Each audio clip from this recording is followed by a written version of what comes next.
Hello hello hello मेरे प्यारे बच्चों, कैसे हैं आप सभी लोग। आई होप आप सभी लोग बहुत जबरदस्त होंगे। मैं हूं शशांक सिंह राजपूत, आप सभी का स्वागत करता हूं सीबीटी अड्डा 24/7 पर। तो क्या हाल चाल है सभी बच्चों का। बच्चों यहां पर मैं आपको 3 मेजर चेंजेस आपको बताने वाला हूं जो कि सीबीटी 2024 में यार हो सकते हैं। तो जितने भी बच्चे सीबीटी 2024 की तैयारी कर रहे हैं, तो आप सभी बच्चों को अभी से थोड़ा सतर्क रहने की जरूरत है और इन सभी चैलेंजेस को आपको ओवरकम कैसे करना है, ये भी साथ ही साथ मैं आपको सेशन में समझाने वाला हूं कि कैसे अभी आपको इस सिचुएशन में इन तीनों चेंजेस को आप चेंज कर सकते हो, इन तीनों चेंजेस से आप लड़ सकते हो, इन तीनों चेंजेस को आप मैनेज कर सकते हो। तो डिटेल में चर्चा करेंगे इस सेशन में, पूरा वीडियो जरूर देखो एंड तक। सबसे पहली बात, नंबर ऑफ रजिस्ट्रेशन। आपके नंबर ऑफ रजिस्ट्रेशन बच्चों हाइक होने के पूरे चांसेज है। रीजन ये है क्योंकि 2022 में देखो जो बच्चे, जिन बच्चों ने रजिस्ट्रेशन करा था, लगभग 10 लाख बच्चों के करीब बच्चों ने रजिस्ट्रेशन करा। अगले सीजन में 2023 में लगभग 14.5 लाख बच्चों ने पेपर दिया, 14.5 लाख बच्चों ने रजिस्ट्रेशन करा। इस बार यार ये रजिस्ट्रेशन बढ़ने के चांसेस, पक्की बात है कि रजिस्ट्रेशन बढ़ने वाला है। दूसरी यहां पर एक चीज आपको और ऐड ऑन करना चाहता हूं, जो नंबर ऑफ 100 परसेंटाइलर की लिस्ट है भाई, वो खतरनाक है। मतलब इंग्लिश में 5000 बच्चे 100 परसेंटाइलर, पॉलिटिकल साइंस अगर मैं ह्यूमैनिटीज के सब्जेक्ट की बात करता हूं तो नियर अबाउट 2 से 3000 बच्चे लगभग इको में, पॉलिटिकल साइंस में, हिस्ट्री में, इन सब में लगभग 2 से 2500 बच्चे 100 परसेंटाइलर। अगर मैं साइंस डोमेन की बात करता हूं तो साइंस में 100 परसेंटाइलर की संख्या कम है। साइंस में अगर मैथ्स की बात करूं तो 250 बच्चे, सेम ऐसे ही केमिस्ट्री में, फिजिक्स में थोड़ा सा और भी ज्यादा कम है। तो इस तरीके से आप देख सकते हो कि बेटा कंपटीशन कहीं ना कहीं आपका 100% 2024 में बढ़ने वाला है। तो आपकी जो तैयारी है उसको थोड़ा सा और जबरदस्त और थोड़ा सा और शार्प करने की जरूरत है अभी इस टाइम पे। चलो आते हैं दूसरे चेंज पे, जो सबसे इंपॉर्टेंट है, जो आपको कोई नहीं बताता। भैया पेपर का लेवल आपका बढ़ सकता है, ये मैं पक्की बात आपको बता रहा हूं। क्यों? उसके पीछे का कारण ये है, 2022 में जो पेपर का लेवल था वो थोड़ा ज्यादा था। 2023 में मोस्ट ऑफ द जो पेपर है उनका पेपर का लेवल कम था। तो इनफैक्ट यही रीजन है, अगर आप 100 परसेंटाइलर की लिस्ट देखोगे तो 2023 में 100 परसेंटाइलर की लिस्ट ज्यादा है। इनफैक्ट नॉर्मलाइजेशन के बाद 2023 में नंबर भी कम हुए, जबकि 2022 में नॉर्मलाइजेशन के बाद मोस्टली पेपर्स में बच्चों के नंबर बढ़े थे, लेकिन 23 में नंबर कम हुए। तो भैया अगला जो पेपर का पैटर्न है 2024 का, ये आप पक्का गेस मार सकते हो कि भैया पेपर का पैटर्न बढ़ने का पूरा चांस है, मतलब सॉरी पेपर का लेवल बढ़ने का पूरा चांस है। तो थोड़ा सा जो आपकी तैयारी है ना, थोड़े टफ क्वेश्चन हो गए, थोड़ी एनसीईआरटी की जबरदस्त प्रैक्टिस हो गई, थोड़ी प्रैक्टिस आपको और बढ़ाने की जरूरत है। जहां पर तुम 2023 में जिन बच्चों ने मान लो एक्स अमाउंट ऑफ प्रैक्टिस करा, तो तुम्हारे को कम से कम 1.5x करना पड़ेगा और थोड़ा सा लेवल भी बढ़ा के करना पड़ेगा। क्योंकि 2023 में मोस्ट ऑफ द पेपर, जैसे अगर मैं मैथ्स की बात करता हूं तो भाई मैथ्स में 250 बच्चा 100 परसेंटाइलर है, मतलब 200 में 200 नंबर पे 100 परसेंटाइलर बनी है। तो और जबकि 2022 की अगर मैं बात करूं तो मैथ्स में लगभग 180 नंबर पे 100 परसेंटाइलर बनी है। तो पेपर में काफी ज्यादा डिफरेंस है। 2024 में फिर से डिफरेंस क्रिएट हो सकता है, 2024 में पेपर का लेवल फिर से बढ़ सकता है।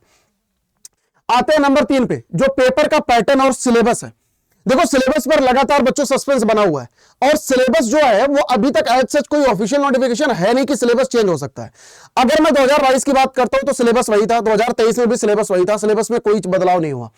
और अगर मैं जेईई और नीट के कंपैरिजन में भी अगर मैं बताऊं तो जो सीवीटी का जो सिलेबस है, वो सीवीटी का सिलेबस एनसीईआरटी को होल्ड करता है। तो रेशनलाइज एनसीईआरटी वो कंप्लीटली डिफरेंट चीज है। रेशनलाइज जो सिलेबस है वो तो पिछले 1 सालों से चला आ रहा है सीबीएसई बोर्ड में, पिछले 1-2 सालों से आ रहा है। लेकिन अगर रेशनलाइज सिलेबस के हिसाब से सीवीटी का सिलेबस करना होता तो पहले ही एनटीए कर चुका होता। तो जो मेरी एक्सपेक्टेशन है, सिलेबस में कोई बहुत ज्यादा चेंजेस होने की जरूरत नहीं है, मतलब होगा नहीं। अगर होगा भी तो रेशनलाइज एनसीईआरटी से ज्यादा कुछ नहीं होगा। मेरी तो 100% उम्मीद है कि होगा ही नहीं, और अगर होगा तो आपको घबराने की जरूरत नहीं है, क्योंकि सिलेबस कम ही होगा, ज्यादा नहीं होगा। तो जो बच्चे अगर पढ़ाई कर रहे हैं तो आपको सिलेबस को लेकर किसी भी कीमत पे पैनिक नहीं करना।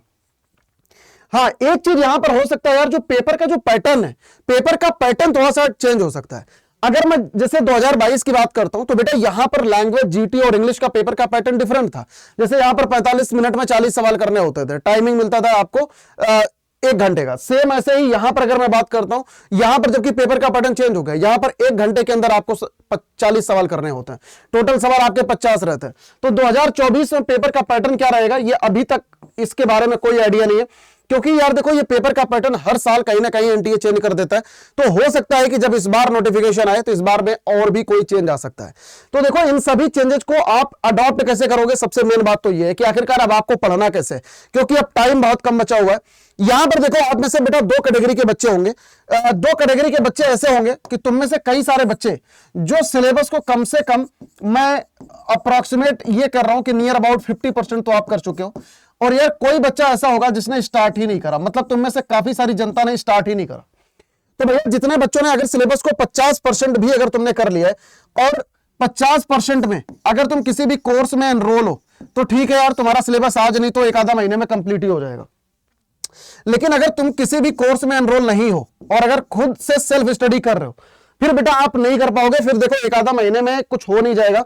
आप किसी भी कोर्स में आराम से कोई भी आप एक आधा माह पैक लो और अच्छी तरीके से इसमें एनरोल करके अच्छी तरीके से आप पढ़ाई करो, क्योंकि अब टाइम बचा ही नहीं है ना। अब जनवरी निकल जाने वाली है बेटा, आज 5-6 जनवरी हो चुका है, तो अब ये जनवरी गया, तो अब ये आप इसमें कुछ भी सोच नहीं सकते। अगर तैयारी करनी होती तो अब तक कम से कम आप 50% से ज्यादा आप कर चुके होते, अगर सेल्फ स्टडी से होता तो। और जो बच्चे भैया यहां पर अभी तक पढ़ाई चालू नहीं की है, तो बेटा आप 100% आपको कहीं भटकने की जरूरत नहीं है। आप कोई भी एक महापैक लो, चाहे आप साइंस के बच्चे हो तो साइंस के, कॉमर्स के बच्चे हो तो कॉमर्स के, ह्यूमैनिटीज के बच्चे हो तो ह्यूमैनिटीज का, कोई भी एक महापैक में एनरोल करो, अच्छी तरीके से अपनी पढ़ाई करो। आप में से काफी सारे बच्चों का डाउट ये रहता है कि सर इंडिविजुअल बैच और महापैक में दोनों में डिफरेंस आप बता दो, एक बार को क्लियर कर दो। क्योंकि मोस्ट ऑफ द बच्चे 90% बच्चे जो बेटा महापैक में नहीं आते वो बाद में महापैक में अपग्रेड करते हैं और वहां पे आपको तमाम दिक्कतों का सामना करना पड़ता है। मैं आपको रीजन समझा देता हूं क्यों, एक बार अच्छे से समझ लो। यार महापैक में आपको मेंटोरशिप प्रोग्राम पूरा का पूरा दिया जाता है। इसमें आपको डीयू के टॉप नॉच कॉलेजेस के बच्चे यहां पर आपको समझा रहे होते हैं कि कैसे पढ़ना है, इंडिविजुअल बैच में नहीं मिलता। दूसरी चीज, आपको महापैक में हार्ड कॉपी की किताबें आपके घर पर भेजी जाती है, यहां पर आपको सिर्फ और सिर्फ ई बुक मिलती है। तीसरी सबसे इंपॉर्टेंट बात, इसमें जब तक तुम्हारा एग्जाम नहीं हो जाता तो एग्जाम तक तुम्हारी लाइव क्लास चलती है, एग्जाम तक।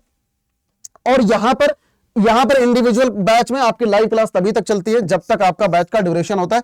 मान लो अगर 50 क्लासेस में लेक्चर खत्म हो जाएगा तो 50 के बाद आपको लाइव क्लास नहीं मिलता। इसके अलावा यहां पर सेक्शनल टेस्ट भी होता है, यहां पर बेटा सेक्शनल टेस्ट नहीं होता। तो ये सारे डिफरेंसेज हैं।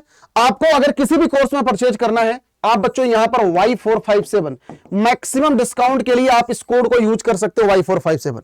एक बार जल्दी से फटाफट को देख लेते हैं कि आखिरकार आपको कोर्स में एनरोल कैसे करना।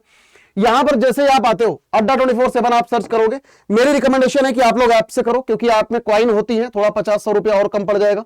तो यहां पर अंडर ग्रेड कोर्स पे आओगे, CVT UG CVT महापैक।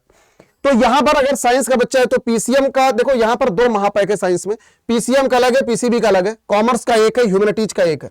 मान लो कोई बच्चा PCM का है तो PCM पे क्लिक करेगा, यहां पर पूरा डिटेल में पढ़ लेना। इसमें एग्जाम तक सारी लाइव क्लास है, सारे के सारे मॉक टेस्ट है, 30 मॉक टेस्ट है, सारी किताबें आपको घर पर भेजी जाएगी। इसके अलावा आपको इसमें मेंटोरशिप प्रोग्राम है, सब कुछ है यार। जब तक आपका पेपर नहीं हो जाता तब तक लाइव क्लास है, कितनी भी क्लासेज आप कर सकते हो। इसमें अड्डा 24/7 के जितने बैचेज हैं सारे बैचेज का एक्सेस है, तो तुम्हारे को बिल्कुल भी कहीं भटकने की कोई जरूरत नहीं है। एनरोल करने के लिए यहां पर आप जैसे ही आओगे बेटा, यहां पर आपको कूपन कोड यूज करना है Y457। इस डिस्काउंट कोड को कहीं पर लिख लेना, तो जब भी आप यूज करो, इसका यूज करोगे तो आपको सबसे मैक्सिमम डिस्काउंट यहां पर मिल रहा होगा। तो मैं यहां पर लिख दे रहा हूं आपको Y457, ठीक है। तो जैसे ही आप ये Y457 डिस्काउंट कोड लगाओगे तो ये बैच आपका नियर अबाउट ये जो 7649 दिख रहा है, ये लगभग 7,500 के करीब पड़ेगा। लेकिन इसमें आपका फिजिक्स, केमिस्ट्री, मैथ और इसके अलावा इंग्लिश और इसके अलावा GT, इतने सारे सब्जेक्ट की ये कॉस्टिंग है। मतलब 5 सब्जेक्ट का भैया 7,500 रुपया, इससे ज्यादा मतलब सस्ता तो क्या ही करेंगे, समझ रहे हो। सब कुछ आपको दे दिया जाएगा। इसमें आपकी लाइव क्लास भी होगी, इसमें आपका टेस्ट भी होगा, इसमें तुम्हारे को किताबें भी मिलेगी, इसमें तुम्हारे को मेंटोरशिप प्रोग्राम भी मिलेगा, सब कुछ मिलेगा। और इसके अलावा कम से कम इसमें 10 बैचेज का एक्सेस मिलेगा। मतलब जितने बैचेज अड्डा 24/7 के हैं सारे बैचेज का एक्सेस तुम्हारे को इसमें मिलेगा। बस यहां पर ये ध्यान रखना, मैक्सिमम डिस्काउंट के लिए कोड Y457 आप यूज करना, तो आपको सबसे ज्यादा मैक्सिमम डिस्काउंट मिल रहा होगा। आई होप यार आप सभी बच्चों को सेशन समझ आया होगा। Thank you so much watching this session. और वीडियो के नीचे बता के जाना आपकी तैयारी कैसे चल रही है, और ये भी बता के जाना अगर ये सारे चेंजेस हुए तो आप इनको कैसे टैकल करोगे, और ये भी बता के जाना अभी के टाइम पे आपकी तैयारी किस लेवल पर पहुंच चुकी है, कौन कौन सा सब्जेक्ट अभी पेंडिंग है, कौन कौन से चैप्टर अभी पेंडिंग है किस किस सब्जेक्ट में। थोड़ा सा नीचे आइडिया देके जाना, सो दैट हम उसी हिसाब से आगे के सेशन को प्लान कर सके। थैंक यू सो मच बेटा, god bless you all, take care सभी बच्चों को।